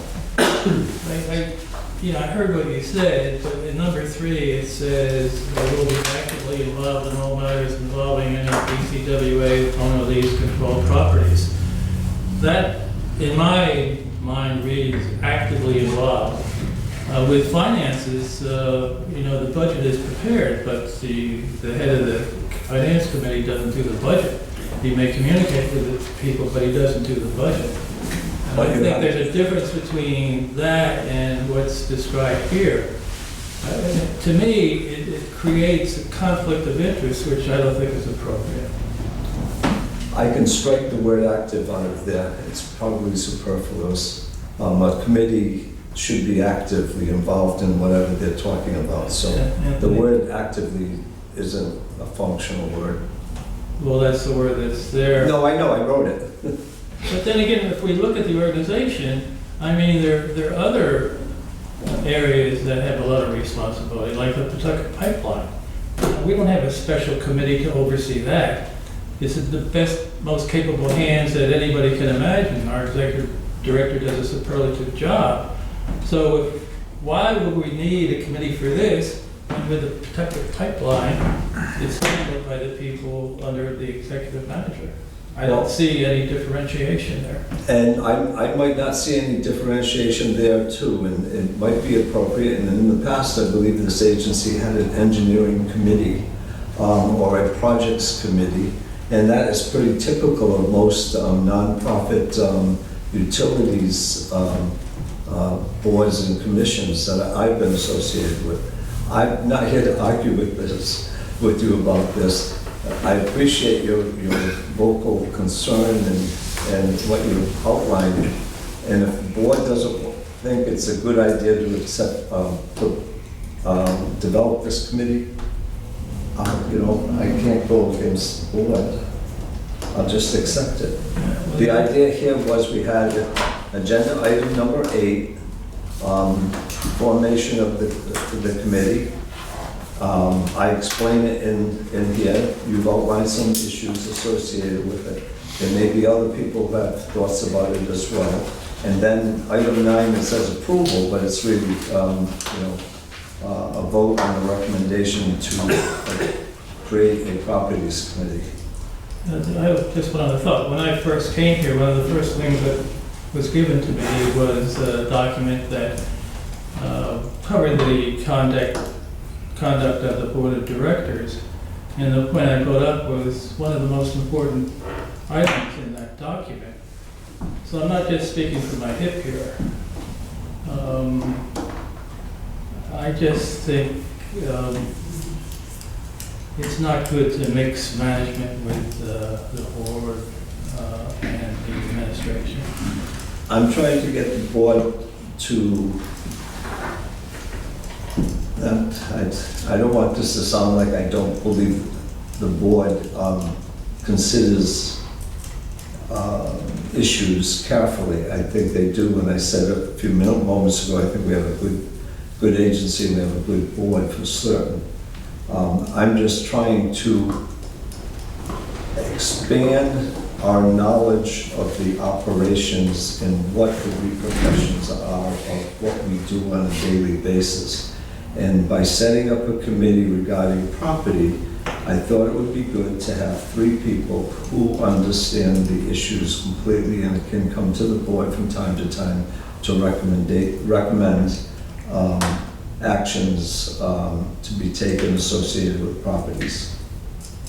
That's anybody have any other Can I ask a couple of questions? Sure. I assume the budget process is pretty formalized and the finance committee spends time, obviously, dealing with the budget. How comparable in terms of formalization is the management's process for kind of evaluating properties over the course of time? And then so that's kind of question 1. And then question 2 would be, how does this committee charter compare in terms of scope and responsibility to the finance committee? Or, because I understand your point about boards really being oversight as opposed to doing. So I kind of accept that. So, but I kind of want to understand what's management's process, how formal is it, vis-a-vis maybe how formal the budget process is, and then at the same time, how does this charter compare to what the other charters are in terms of what we're saying, in terms of what the board's role is, active or more oversight? Mr. Chairman, can I ask our attorney if there's anything in our charter pertaining to subcommittees? Yeah, we kind of talked about that last meeting, was that the board approves the committee, and then the chair appoints the members. The 3 that we presently have, the 3 committees we presently have. Oh, the ones you already have? Yeah, that's it. You could add another one. Yeah, you can add. Oh, okay. Yeah. There's nothing in this, when we first created the water authority that says we have to have. No, I mean, there have been in the past, I don't think we have it anymore, and like, there was an engineering committee at one point. Yeah, I think so, yeah. You would probably remember that. And there's nothing that defines what any of the committees that we have presently or have had in the past on what they do and to what extent they get involved with anything. And there's nothing right now that limits any committee from working with the staff, say calling up Mike or Dan or the director and say, hey, we need to meet and I'd like to understand this better. I'd like to get more information about this. And the staff is willing and is capable of providing all the information possible. I'm not saying we're gonna open up, we're gonna have offices in here and we're gonna report to work. I'm gonna say we're gonna have meetings from time to time to make sure that we have a core within the organization that understands the property issues, which they would then bring to the board for action where action is necessary. Just like the finance committee does, just like the personnel committee does, and so on and so forth. I'm just getting back to Mr. Fournier's questions there. So yeah, the finance committee does, it's fairly, formalized, and it's almost on a calendar basis. And since I've been here, it's been only really for budget purposes, development of, staff prepares the O&M budget and the capital budget. It's then presented to the finance committee. Finance committee reviews it, takes a look at it. We have either a meeting or two, and they then present that to the board. I believe also the finance committee would involve with if we did any significant bonding, something to that nature. And we have a policy committee, and they would meet on a kind of almost an as-needed basis, because we've been looking at updating policies and procedures here. We updated the employee handbook policy, for example. So we had a number of meetings with the policy committee, and that was then presented to the board. So, some of these things kind of like, as outlined here, are somewhat similar to what other committees are. Now, for instance, in the finance committee deliberations this past year, and I'm thinking of something I might have gotten involved with. Staff prepared a budget, staff prepared a capital plan. It was a perfectly acceptable plan. We talked about rates. The board members raised concerns about what the rate was going to be, whether it should be, and I don't remember the exact numbers now, but whether it should be 4%, 6%, 5%, what would the public reaction be if it was this percent or that type of percent? The board made the decision as to what that rate increase was going to be. And at one point in the meeting and in the deliberations, I said, let's talk about our repair and rehab of the water system. It looks like next year we're not going to be spending as much money as we have been in the past. And I said, I think we should be spending at least $1 million a year or something like that. Do you recall that? Yes. And what did the staff do in response to that? They prepared a response which included that in there. We then saw that we could afford to do that and keep up our water system rehab projects without really having a major impact. Was that getting involved in areas we shouldn't get involved with? Was that getting involved in operations? I think it's where we're bringing our outside experience, and that's why we're board members, to assist the agency's direction and guide them. And, not saying we're infallible, but we're giving our opinions. We're here to direct the agency. We have an executive director to oversee the agency on a day-to-day basis. A long-term policy and direction comes from the board. Yes, Chris?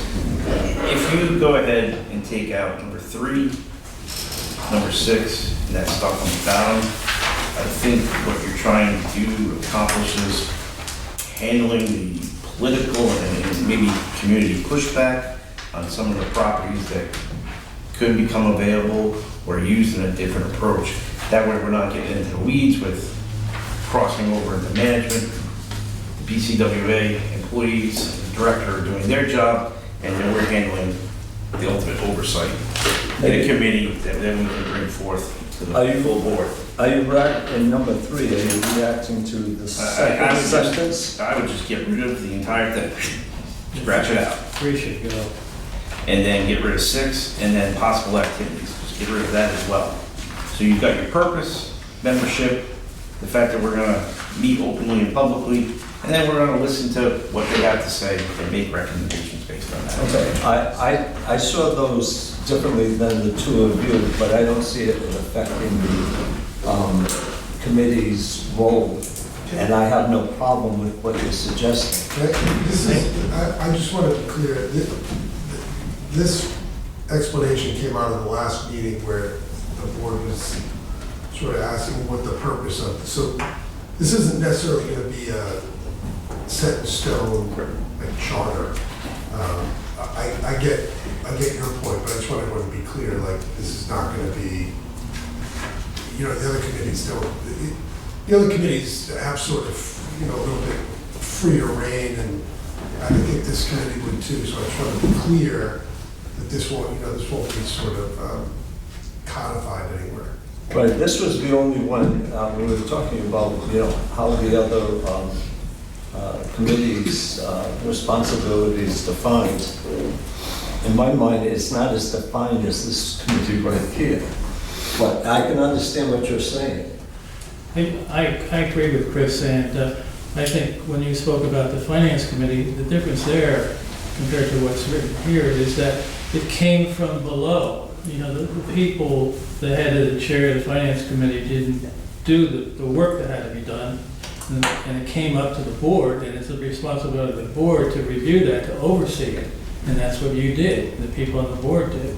Whereas here, the way it's written, it sounds like they're going to do the work, and in my opinion, the work should be done by the administrative people. So, yeah, so to that point, just to follow to your comments, Steve, so this is a budget prepared by management as it relates to the properties. Is there any type of a living, breathing document that says, hey, look, here's all our properties, this is why we think we should keep them or potentially dispose of them or do whatever? Because when I think about a committee like this, I'm envisioning management has a report like that they establish as a baseline, they'd update it periodically, they'd review that with management and or with the board would provide some input. And that to me is kind of what a properties committee would do, but I agree that the way it's worded right now, it sounds like the board is actually doing that job, doing that report.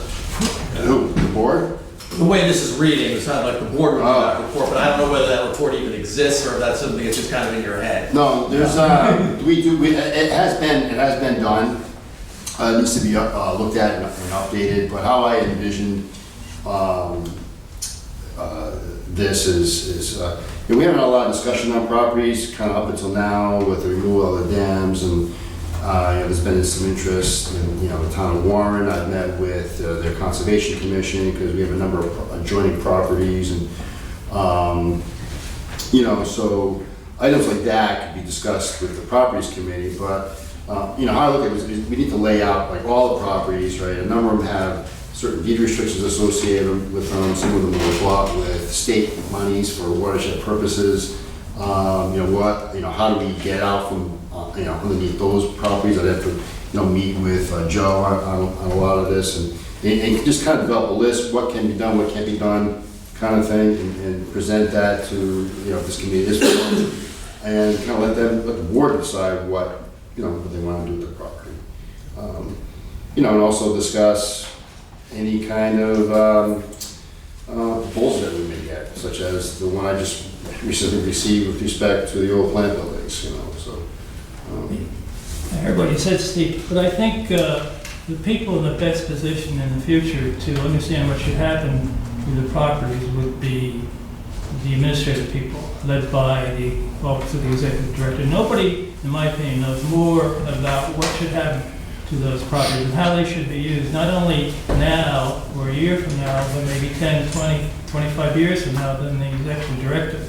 So I think that position is extremely important to be involved. And also to have a policy. So I can remember at least once or twice, I think, when there was a report that showed the listing of all the properties. And maybe that's been lacking and it shouldn't be. I brought that up at a meeting in the past, for there to be a policy that everybody knows about and is followed by all. I mean, I look at it as my role as presenting those properties and what the options could be. I mean, I don't think I'm the one to determine what the outcome of those properties should be. Well, yes and no, because you're the best person who can think ahead into the future.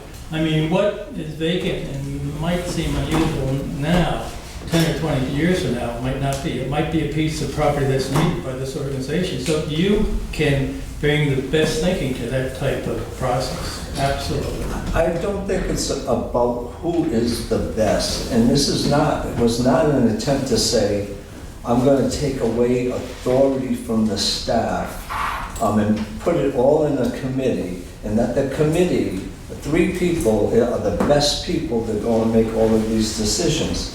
What I was trying to do is see that, number one, properties are going to become a big issue for this organization, and we're seeing it happen at every meeting now almost, and how we deal with property. And I thought that we have a finance committee, we have a personnel committee, we should have a properties committee. A committee that goes in working with the executive director, the staff, and others. They would get involved with this. They would be the first group of the board that would hear proposals and try to put it into some context for how the agency runs, and then bring it to the board and say, we want to spend money on doing this, fixing up a building, taking down a building, whatever it is. That's all this was all about. My reply to that would be, why would we have one committee and not have an engineering committee? I mean, where do we draw the line? We did have an engineering committee, and that seems in its place. So, as the how many areas? Chairman, I looked at the organizational structure, and there are things that I think should be done. And in the future, maybe I will propose an engineering committee. Maybe I will propose this. This is a proposal. You've made your viewpoint known. I've made my viewpoint known. Chris has mentioned and gave an actual recommendation here that we might vote on in a few minutes. I'm glad to listen to anybody. I have no pride of authorship here. I was just trying to, as our attorney mentioned, there was a discussion last time. I had written something out just to speak to everybody about what I wanted to do, and you were raising some questions, and I said, well, let me put something down on paper that I will present next month, which we can review, discuss, and then take action on. If in a few minutes the board goes and decides they don't support this, or they support it with some amendments, or whatever, I can live with that. I'm raising an issue. I'm not formalizing a complete revamp of this whole organization. I can remember going back 10 or 15 years ago, and John, you might recall, there was a management consultant that came in here, and I won't mention their name because it will make everybody scream, but he wasn't well received. I'm not sure how he got to be hired, but he had all sorts of recommendations. I think it had something to do with the PUC back then. But there was a complete revamping. I think the organization runs well now. I'm looking at some areas where I think we want to go and do something different. This was one of them. So, anybody else have anything new they want to add? Yes. The distinction I'm saying is that our other committees, as far as I'm aware, respond to activities, proposals put forth by management, so to speak, the company. And then we review them and sometimes make changes to them. This, as I'm hearing it, would take the initiative in looking into this. Now, the other distinction is that the other, in terms of budget and the like, or policies, they are with us every day. We're living with money, we're applying the policies, so they are a regular, ongoing thing. Our property is something that periodically appears. Right now, because of dams and the like, it's become much more prominent, but it nevertheless is not a day-to-day activity, or hasn't been in the past. And therefore, I don't see anyone who quote, has been in charge of it. So I can see a rationale for having something here a little bit different, simply because it's a blank space.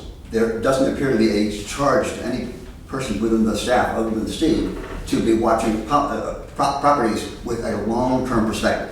It's a little like Dan does in terms of bond issues, long-term. Here, we don't really have, to my knowledge, a person who's looking at properties quite the same way.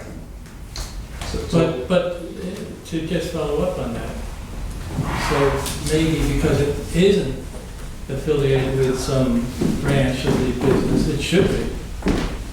Why shouldn't it be done that way as opposed to setting up a committee? In most businesses, there would be, maybe in the finance area, a subsection that deals with real estate. But the other thing that I've seen, and this goes beyond this proposal, is that because our staff here is very small, there are areas where we, the board, are providing expertise that probably would not happen with most boards, simply because you have a much bigger staff who are capable of doing more than, or you do not need the help that I think we provide at times. But then again, looking at the engineering part, there's a great deal of money spent for inspectors to come in and review the projects. So that's another way of handling the situation. So, I mean, you can look at it different ways. I mean, a lot of the engineering work is done by outside people. That's how they do it. But it's handled by the people inside.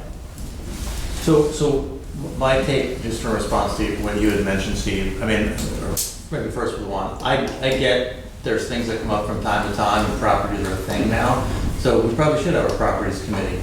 However, to make this align a bit more with what I think practice is in the budget, I do think management should own it.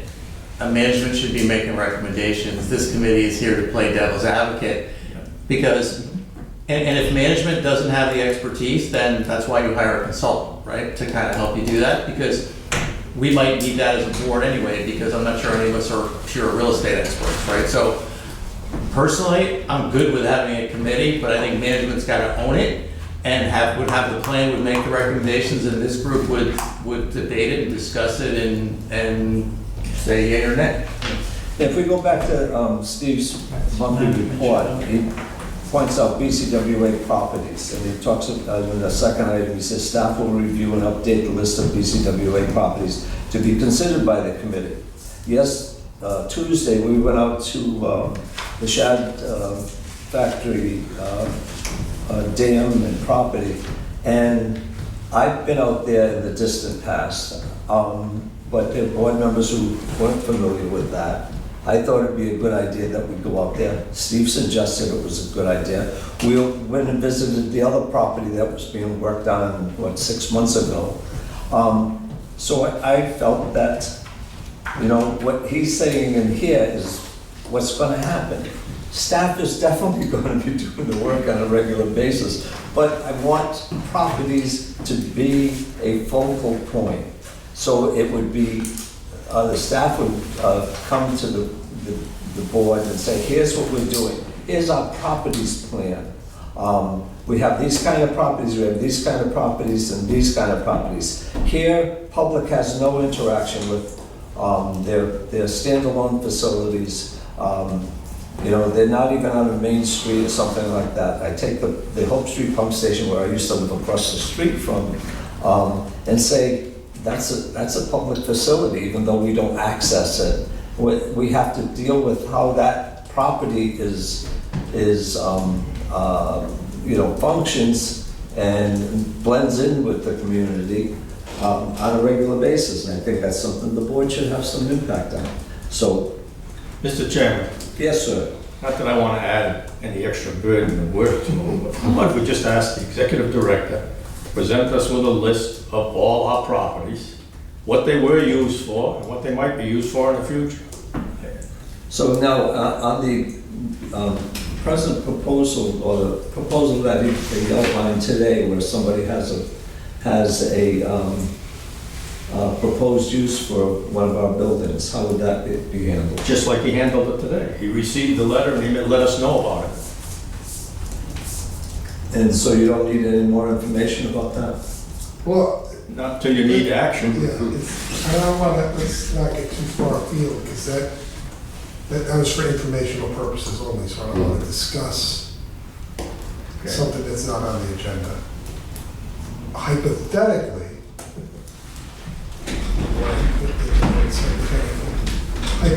whatever proposal would be would come to the board. So a concrete, a concrete proposal would come to the board. Right. So Steve was just giving that to you, I think, as informational. Correct. Yeah. Right, and if the board decided at that time it needed more information, it would ask Steve to get more information. If the board decided it needed a presentation on it to learn more about what the proposal entailed and how it fit into our other activities here, it would ask for a presentation. Can I talk to different folks on this? Can I see if I can sum up, I think, what, you correct me if I'm wrong. I think what the chairman's trying to do is bring an issue a little bit more to the forefront than is typically done, because we typically address properties, seriatim as they come up. So if this one comes up, we talk about that. I think, and you correct me if I'm wrong, you want to put together a committee to sort of take the bull by the horns a little bit and take a look at our overall property altogether. Right. And establish some basic policies as to... Well, even before you get to the policies, just take a look at what we have and then start talking about it. And the committee was one way to do that, which is what you would do with the committees. Typically, a committee would be set up to sort of put a little bit more time into it than having to address it at a full board meeting. That, for instance, Steve could put together a list, sit down with a 3-person committee, they could talk about it. Because again, any committee is not going to vote. Anything has to come back to the board. Right. So it could be that you have a committee where Steve puts together a list of the properties, sits down with the committee and says, hey, here's our properties. X are deed restricted, can't even do anything with them. This could be a very short committee. It might not last long, but I think that you just kind of wanted to say, hey, look, let's have a wholesale view of what our properties are rather than dealing with them one at a time. That's how I understood it. But the other point of view, just to elaborate on that, is for the executive director to own it and present it to the board on a monthly basis.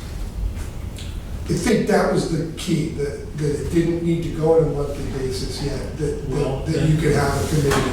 Well, then if it weren't applicable on a monthly basis, it would be inapplicable. But I think that another view is where the position of executive director, Steve is a person of many skills and he does work extremely well. But it would seem worthwhile to consider the executive director, the office of the person, to be in charge of that and bring it to the table when appropriate. Well, regardless of however we do it, it's gonna come back to the board, period. Right. So I make a motion, we accept the chairman's recommendation of the properties committee. Right, so we're on to the next agenda item. Is the next We're agenda moving item on to the next agenda item. is the vote, just to be clear in the minutes. There is a motion on the floor. I understand there's a friendly amendment. I'll that- second that as my recommendation, but you don't necessarily want anything codified, correct? I mean, will it be out there? Yeah. Is it going to be, in the bylaws? No. It's sort of a guide. It's a guidance document. The other committees have something similar to that. They do. The other committees do have something similar to that. Yeah, well, it's a guidance document. Sure. Here's kind of what we're. And I would add to Chris to say, with the understanding that I talked about, right, which is management owns it and providing it and we're kind of reviewing it. And that doesn't necessarily have to be part of it anywhere, but we're all, holding hands and that's the way we're going to do it. And Chris, your point, what we could do is amend that guidance. Number one, you take out the words there, where it's like across the mouth, manage and develop, because we're not gonna be managing and developing anything, we're listening and taking everything as a whole and then making the Should it recommendation. just be Keep that? number 2 as is, number 3, you just eliminated it all together, number 4 was fine, and number 5 was fine, and then 6 onward, just redact it all.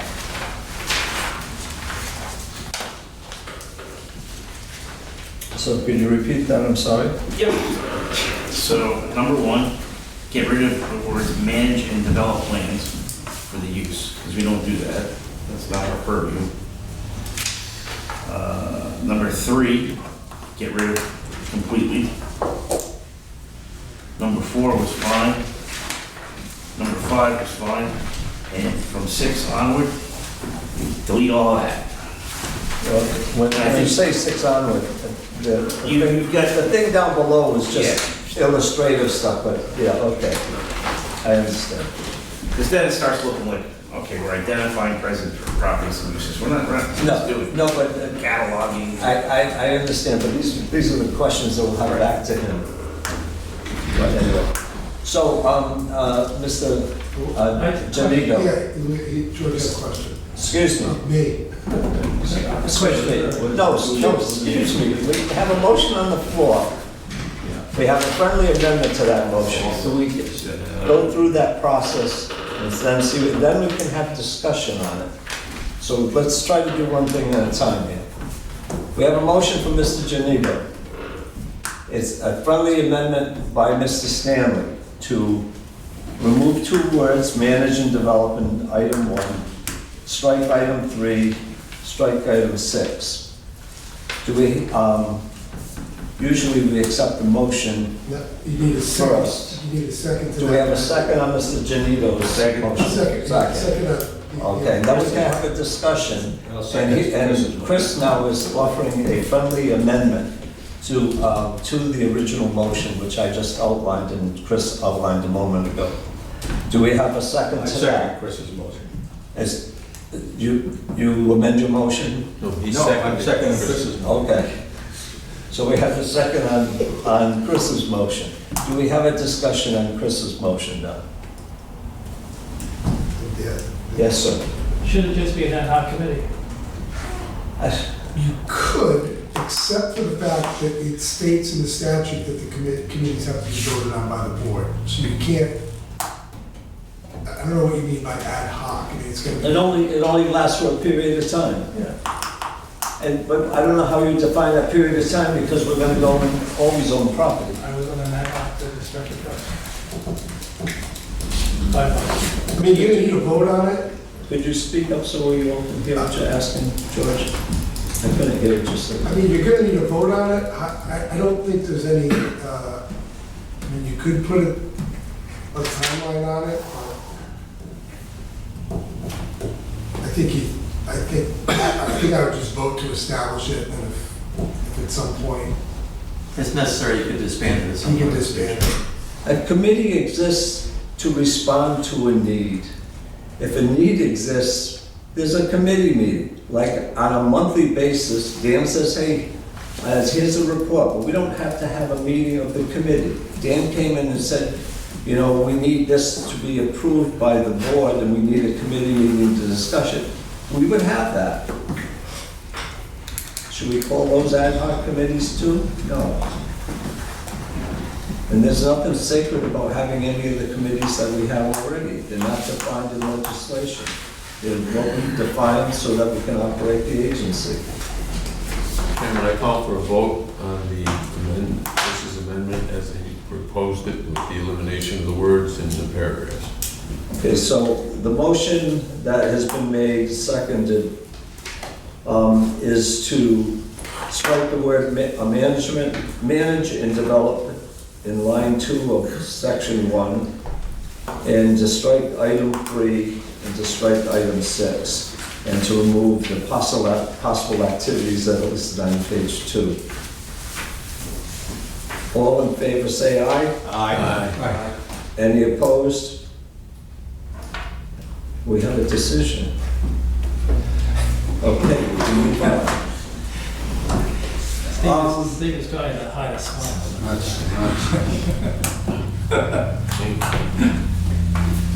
Executive session, do we have any? No, we gotta vote on the motion now. No, we only voted on the amendment. We only voted on the amendment. We gotta vote on the motion now to adopt the personnel committee as amended. No, you voted on it. No, we voted on Yeah. the motion as amended. Oh, as amended. Yeah. Oh, yeah, oh, I didn't hear as. Okay. Sorry. No more votes. No executive session. No We're gonna play executive happy game. No executive session. The next, Oh, that's the best part. Even if I had anything, I wouldn't do it tonight. Votes going in. You don't want to throw Richard in right away. Well, hockey game tonight. Yankee game comes on at 7 o'clock. Oh, in that case, yeah, please the executive next, session. the next scheduled meeting is May 30th. The next board, is the annual meeting and the board meeting. Do I have a motion to adjourn? So moved. All in favor? How about that?